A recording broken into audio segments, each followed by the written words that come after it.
সুপ্রিয় দর্শকবৃন্দ, আসসালামু আলাইকুম। দেশ কিংবা প্রবাস থেকে যে আমার ভিডিওটা দেখতেছেন, আমি শুধু আপনাদের একটা জ্ঞানের উদ্দেশ্যে একটা কথা বলি। জাতের মধ্যে ভেদাভেদ থেকেই যায়, সে মানুষ হোক, ফসল হোক, যে কোনো জিনিসই হোক, ভেদাভেদ থাকবেই ইনশাআল্লাহ।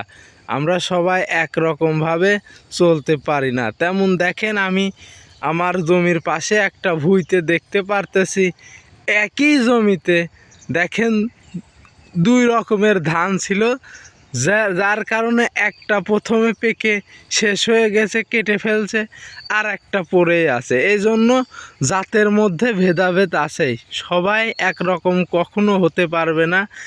আল্লাহর সৃষ্টি সবাই এক, কিন্তু সবার মধ্যে একরকম কেউ জ্ঞানও থাকে না, একরকমভাবে কেউ চলতেই পারে না। যেমন দেখেন, এই ধানের মধ্যে এটা ধানিগোল্ড ধান ছিল, আর এটা 26 ধান। দেখেন, ধানিগোল্ড ধান কেটে নিচ্ছে, 26 ধান আছে। এজন্য জাতের মধ্যে ভেদাভেদ থেকেই যায়, আমরা সেটাই মনে করি। কিন্তু মনে করেন, আমরা কখনো ভাবি না স্বার্থের জন্য আমরা একজনের মাথায় যেভাবে হোক বাড়ি দিই, একজনের সাথে খারাপ ব্যবহার করি, একজনের জমি দখল করি।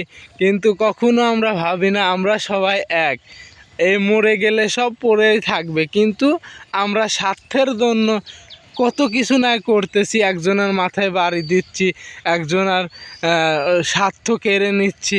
তাই আমাদের সবারই ভাবা উচিত, আমরা সবাই এক, এই পৃথিবীতে আছি এই ক্ষণিকের জন্য।